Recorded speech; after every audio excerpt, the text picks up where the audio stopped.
చెట్లలో పడి సరే. బెల్లంకొండ కవీంద్రుల పంచలఘు కృతు, అందులో 4వది శ్రీ సాలగ్రామ నృసింహ అష్టకం. ఇప్పుడు మనం చేసేది ఆయన రాటిలో 5వ భాగంలో శ్రీ సాలగ్రామ నృసింహాష్టకం 26-24. దీనికి వ్యాఖ్యానం ఆయన గండకీ వ్యాఖ్య అనే పేరుతో మనకు మేళ్ల చెరువు వెంకట సుబ్రహ్మణ్య శాస్త్రి గారు రాశారు. సాలగ్రామ నృసింహం తత్వం నారాయణత్వమాత్మీయం లోకం ప్రతిబోధయితుం కృష్ణాతూయే భజే విరాజంతం. సాలగ్రామ నృసింహం తత్వం నారాయణత్వమాత్మీయం లోకం ప్రతిబోధయితుం కృష్ణాతూయే భజే విరాజ్యం. నారాయణత్వం, నారాయణుడు అవటం చేత, ఆత్మీయం తనదైన తత్వం ఆత్మతత్వాన్ని, లోకం ప్రతి లోకాన్ని గురించి బోధించటానికి, కృష్ణాతోయే కృష్ణానది నీటిలో జలంలో విరాజంతం వెలుగుతున్న సాలగ్రామ రూపమైన నృసింహం నరసింహుని భజే సేవిస్తాం.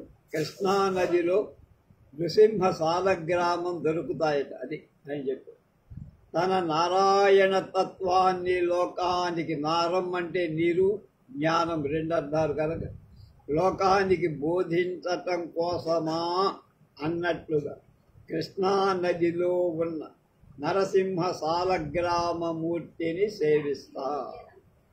విశేషాలు: నోరు తెరచినట్లుగా ఉండే సాలగ్రామం నరసింహ సాలగ్రామం. ఆ సాలగ్రామం కొంచెం గుండ్రంగా షేప్లో ఉంటుంది. దానికి ఒకవైపు నోరు తెరచినట్టుగా ఉంటుందట. ఆ నోరు తెరచినట్లుగా ఉండేదే నరసింహ సాలగ్రామం. కనుక ఆ రోలు ఎలా ఉంటుంది? రంపంలాగా ఉంటుంది, ఆయన పళ్ళులాగా. అది సింహదంత పంక్తితో సింహము యొక్క పళ్ళ వరుసతో సమానం. నారాయణుడు అంటే 2 అర్థాలు. నర సమూహంలో అంతర్యామిగా ఉండేవాడు.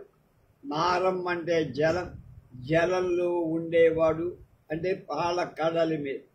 సాలగ్రామ నరసింహుడు కృష్ణా జలం నుండి తన నారాయణత్వంగా సూచిస్తున్నాడు అని కవిగారి చమత్కారం అంటున్నాడు.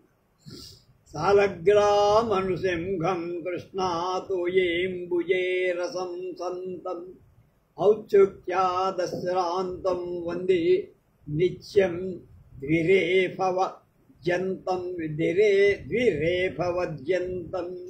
సాలగ్రామ నృసింహం కృష్ణాతోయేంబుజే రసం సంతం ఔత్సుక్యాదశ్రాంతం వందే నిత్యం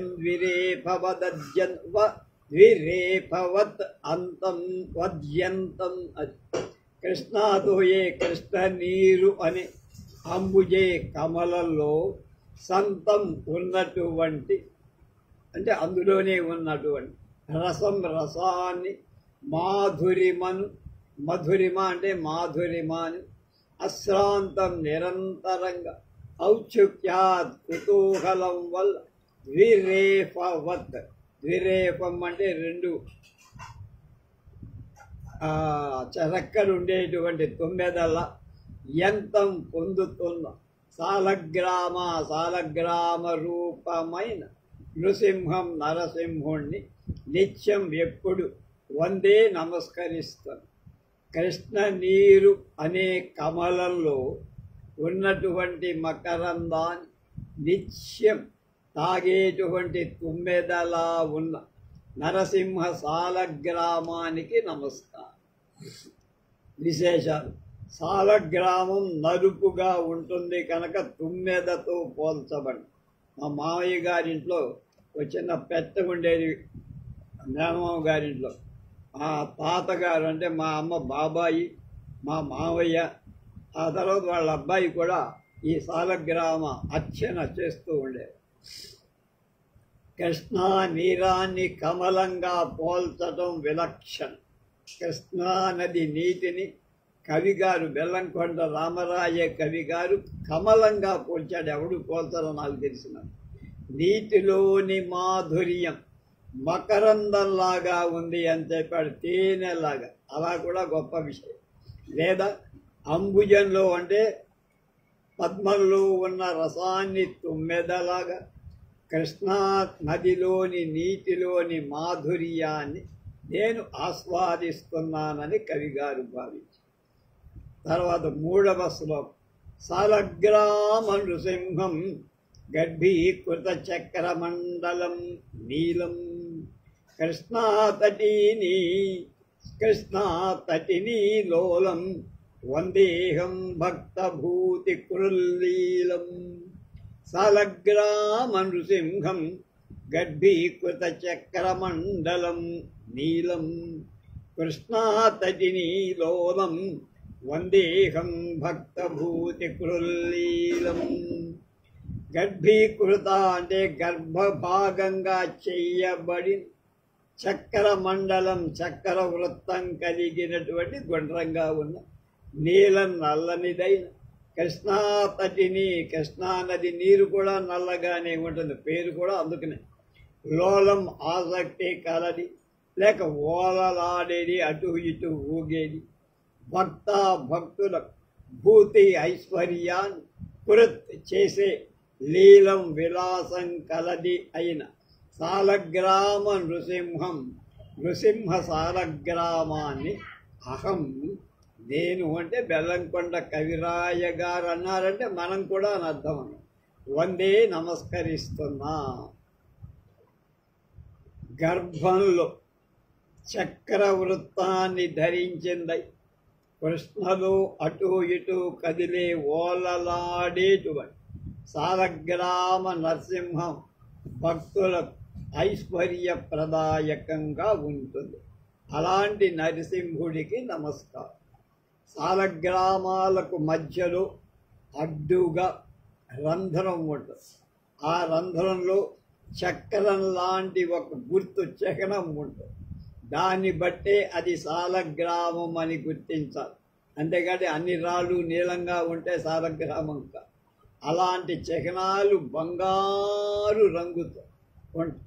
ఆ బంగారాన్ని కొందరు గీకి ఎత్తుకుపోతూ ఉంటారు కూడా. అందువల్ల బంగారం లేని సాలగ్రామాలే దొరుకుతూ ఉంటాయి. 4వది సాలగ్రామ నృసింహం నీలాండం సర్వలోక సంభూతం క్షౌమాయమాన కృష్ణా కల్లోల ఔఘం భజే నిరస్తా అఘం. సాలగ్రామ నృసింహం నీలాండం సర్వలోక సంభూతం క్షౌమాయమాన కృష్ణా కల్లోల ఔఘం భజే నిరస్తాఘం. సర్వలోక సమస్త లోకానికి సంభూతం ఉత్పత్తి స్థానమైన వాడు, నీలాండం నల్లని గుడ్డు వంటి వాడు, క్షౌమాయమాణ పట్టు వస్త్రంలా ఉన్న కృష్ణానదిని పట్టు వస్త్రంతో పోల్చి నది యొక్క కల్లోల ఔఘం తరంగ సమూహం కలవాడు, నిరస్త పోగొట్టబడిన, అఘం పాపాలు కలవాడు అయిన సాలగ్రామ నృసింహం, సాలగ్రామ నృసింహుణ్ణి భజే నేను భజిస్తా. తాత్పర్యం సర్వలోక సంభవానికి అన్ని లోకాల ఉత్పత్తి కారణమైన నల్లని గుడ్డులా ఉన్న ఈ నరసింహ సాలగ్రామం చుట్టూ ఉన్న నది కృష్ణానది శుభ్ర తరంగ పరంపర పట్టు వస్త్రాల్లాగా ఉన్నది. పాపహరుడైన ఈ సాలగ్రామ నృసింహమూర్తికి నమస్కారం. సృష్టికి ముందు సృష్టికర్త తేజస్సంతా హిరణ్యమయమైన అండంగా మారింది అంటున్నా కదా, అన్నీ హిరణ్య గర్భుడంటారు. అపయేవ సజ్జాదౌ తాసు వీర్యమపాతుజం తదండమభవత్ హైమం సహస్రాంసు సమప్రభం అని ఈ విధంగా ప్రపంచానికి పూర్వం బంగారు గుడ్డు కారణం కాగా అదే మొదటి సృష్టి. నేడు ఈ నల్ల గుడ్డు అంటే గుండ్రటి సాలగ్రామం ప్రపంచానికి కారణం. అంటే భగవంతుడు ప్రపంచ కారణం కనుక అది నల్లని గుడ్డుగా వర్ణించబడి, తింగులు వారునట్లు కట్టిన పట్టు ధోవ అలలుగా నదిలాగా ఉంది ఆయన కట్టుకున్న ధోవ కనుక కృష్ణానది నరహరి కట్టిన పట్టుల వస్త్రంలాగా ఉంది అని కవివన్. శ్రీహరి పీతాంబరధారి కదా. ఐదవది సాలగ్రామ నృసింహం కృష్ణాక్షీరాహితాద్రిభిన్నీలం నిరీకృతాఖిలాపం వందే నిర్భూత భక్త సంతాపం. సాలగ్రామ నృసింహం కృష్ణాక్షీరాహితాద్రిభిన్నీలం నిరీకృతాఖిలాపం వందే నిర్భూత భక్త సంతాపం. కృష్ణానది యొక్క క్షీరా నీరు జలం అనబడే పాలలో ఆహిత ఉంచబడి అద్రిభిన్నీలం ఇంద్రనీలమణి వంటి వాడు నీలీకృత నీలవర్ణంగా చేయబడి అఖిలాపం సమస్త ఆపం అంటే నీరు కదా, సమస్త కృష్ణా జలం కలవాడు నిర్ధూత పోగొట్టబడిన భక్తుల యొక్క సంతాపం కలవ అయిన సాలగ్రామ మూర్తిని వందే నమస్కరిస్తా. తాత్పర్యం కృష్ణానదీ జలమనే పాలలో ఉంచిన నీలమణి వంటి వాడు కనుకనే జలమంతటిని నీలంగా మార్చేశాడు. కృష్ణానది నల్లగా కావటానికి నీలం రంగులో ఉండటానికి కారణం అదట. భక్తుల సంతాపాలని పోగొట్టేవాడు అయినటువంటి శ్రీ నరహరి సాలగ్రామమూర్తికి నమస్కారం. విశేషం ఇంద్రనీలం నాణ్యమైందో లేదో తేల్చుకోవటానికి పరీక్షకి దాన్ని పాలలో వేస్తారు. అది నీలమణి యొక్క నాణ్యత పరీక్షించడానికి దాన్ని పాలలో వేస్తారు. పాలు నీలవర్ణంగా కనపడితే అది ఇంద్రనీలం చాలా శ్రేష్టమైన ఇంద్రనీలంగా భావిస్తారు. లేకపోతే రంగు మారకపోతే ఆ ఇంద్రనీలం అది డూప్లికేట్ కింద తీసుకుంది. కనుక సాలగ్రామం అనే ఇంద్రనీలం శ్రేష్టమైంది కనుక కృష్ణా జలమంతా నీలం రంగుగా మారిపోయిందని కవిగారు చమత్కరించి సాలగ్రామం నలుపు, శ్రీహరి నలుపు, అందువల్ల ఇంద్రనీలంతో చక్కని పోలికతో సమన్వయం చేశారు రామరాయ కవిచంద్రుడు. సాలగ్రామ నృసింహం ఆరోది. సాలగ్రామ నృసింహం భక్తాపద్ధంతి మాలికా సింహం కృష్ణాలింగిత దేహం వందే నిర్వాణదాయకం సోహం. నువ్వే నేను. సాలగ్రామ నృసింహం భక్తాపద్ధంతి మాలికా సింహం కృష్ణా ఆలింగిత దేహం వందే నిర్వాణదాయకం సోహం. భక్తుల యొక్క ఆపద్దంతి మాలిక, ఆపదలని దంతి అంటే ఏనుగుల సింహమైనవ ఆపదలనే ఏనుగుకి భయం సింహం వల్ల కనుక ఆ సింహం లాంటి వాడు. ఆపదలనే ఏనుగులకు సింహం లాంటివాడు. కృష్ణా నదికి ఆలింగిత కౌగలించుకొన్నబడి దేహం శరీరం కలవ నిర్వాణదాయక మోక్షప్రదాత అయిన సాలగ్రామ నృసింహ సాలగ్రామమూర్తిని వందే నేను నమస్కరిస్తాను. సహా ఆ సాలగ్రామ రూప నరసింహుడు ఎవరు? వేరే కాదు. అహం నేనే, నువ్వు నేను, నేను నువ్వే. నేనే నువ్వు, నువ్వే నేను. అది సోహం అన్నాడు. అందుకనే నిర్వాణదాయకం సోహం. భక్తుల ఆపదలు ఏనుగులంతవి అయితే వాటి పాలిటి సింహం ఈ వీర నరసింహుడు కనుక ఆయన ముక్తినిచ్చేవాడు. ముక్తిదాయక. కృష్ణానదిలో తన్మయుడుగా ఉన్న ఆ నరసింహదేవుణ్ణి నేను సోహం, నువ్వే నేను, నేనే నువ్వు అనే భావంతో పూజిస్తానని కవిగా భక్తుడిగా బెల్లంకొండ రామరాయ కవిచంద్రుడు చెప్పారు. విశేషాలు: దేహో దేవాలయ ప్రోక్త జీవో దేవ సనాతన చదేత్ అజ్ఞాన నిర్మాల్యం సోహం భావేన పూజయేతని మనం అభిషేకం చేసేటప్పుడు చెప్పుకోండి. అద్వైత పూజా భావన ఇందులో ఉంది. పరమాత్మే నేను అనే భావనే పూజ. ఈ జ్ఞానమే భక్తి. ఇది అద్వైతం, శంకరాద్వైతం. విశిష్టాద్వైతంలో జీవుడు భగవంతుడి శరీరము శరీరి అని వేరువేరుగా వాడు భావిస్తారు. మనం ఇద్దరం ఒకటే అంటాం. కనుక జీవుడు దేవుడు అభిన్నం.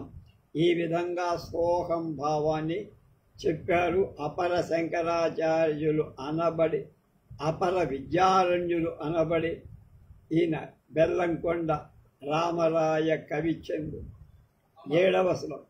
సాలగ్రామ నృసింహం కృష్ణాతోయాక్షితారకాదేహం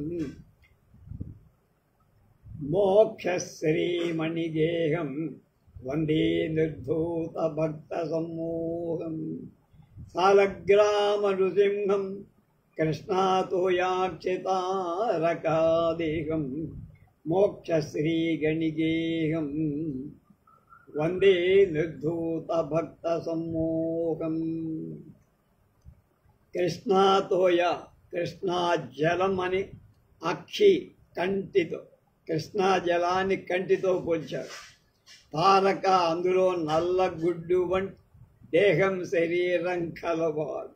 మోక్షశ్రీ లక్ష్మి యొక్క మణిగేహం రత్న భవనం అయినవా. నిర్ధూత పోగొట్టబడిన, ఎగరగొట్టబడిన భక్తుల యొక్క సమ్మోహం అజ్ఞానం కలవాడు అయిన సాలగ్రామ నృసింహం, సాలగ్రామ నరసింహమూర్తిని వందే నమస్కరిస్తాను.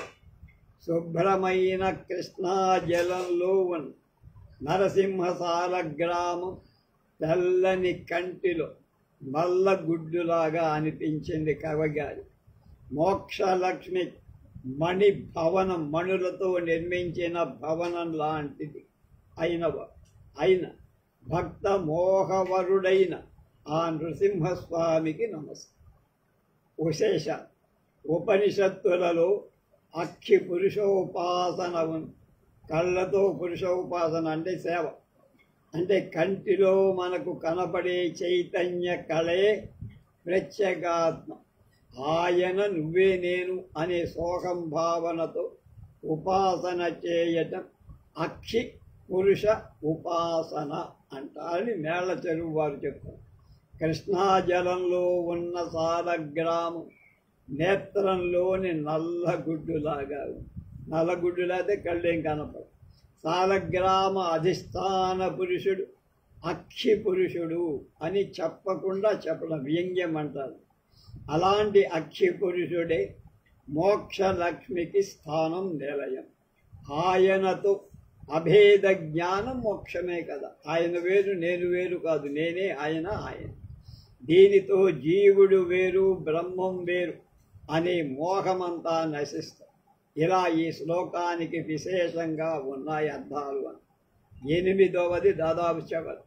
సాలగ్రామ నృసింహం స్వాంభ పత్రు ప్రదత్తశ వ్యూహం నాసిత భక్తాపోహం వందే లక్ష్మీ కళత్రమద్దాహం. సాలగ్రామ నృసింహం స్వాంభ పత్రు ప్రదత్తశ వ్యూహం నాసిత భక్త అపోహం వందే లక్ష్మీ కళత్రం మద్దాహం. స్వ తనకు సంబంధించిన, అంబ అంటే నీటిని, పాత్రు తాగేవాళ్ళకి, ప్రదత్త ఇవ్వబడి, శవ్యూహం అంటే శం అంటే మంగళం, మంగళ సమూహమం కలవ, నాసిత పోగొట్టబడి, భక్త భక్తుల అపోహం పొరపాట్లుగా భక్తులు చేసిన పొరపాట్లను తొలగించేవి. లక్ష్మీ కళత్రం లక్ష్మీదేవి భార్యగా కలవాడు అయిన సాలగ్రామ నృసింహం సాలగ్రామ నరసింహమూర్తిని అహం నేను అద్ధా సాక్షాత్తుగా వందే నమస్కరిస్తా. తాత్పర్యం: నరసింహుడు నివసించిన కృష్ణా జలాన్నిక, నరసింహ సాలగ్రామాన్నిక, అభిషేకించిన జలాన్నిక తీర్థంగా తీసుకున్న వాళ్ళకి ఆ నరసింహస్వామి సర్వశుభాలు కలిగిస్తారు, భక్తుల బాధలు పోగొడతారు. అలాంటి లక్ష్మీ నారసింహ సాలగ్రామానికి నేను నమస్కరిస్తాను. విశేషాలు: సాలగ్రామ ఉదకం సర్వపాపహరమని సాంప్రదాయం. సాలగ్రామ అభిషేకం చేసిన తర్వాత ఆ నీటిని మనం తీర్థంగా తీసుకుంటాం. సాలగ్రామ శిలావారి పాపహారి విశేషత ఆజన్మకృత పాపానం ప్రాయశ్చిత్తం దినే దినే. అకాల మృత్యుహరణం మన చివరికి చెప్పుకున్నాం. అకాల మృత్యుహరణం, సర్వవ్యాధి నివారణం, సర్వపాపక్షయకరం, విష్ణు పాదోదకం శుభం అంటాం, పిబ అంటాం. ప్రార్థన చివర స్వామిని లక్ష్మీయుక్తుడిగా పూర్ణ రూప ధ్యానం చేశారు కవి బెల్లంకొండ. ఇది శ్రీ బెల్లంకొండ రామరాయ కవికృత సాలగ్రామ నృసింహ అష్టకం పూర్తయిపోయింది. రేపు వేదాద్రి యోగానంద నృసింహ. వేదాద్రిలో కృష్ణా తీరంలో ఉన్నటువంటి నరసింహస్వామిని యోగానంద నరసింహుడు అంటారు. ఆయన అష్టకాన్ని రేపు మనం తెలుసుకోవాలి.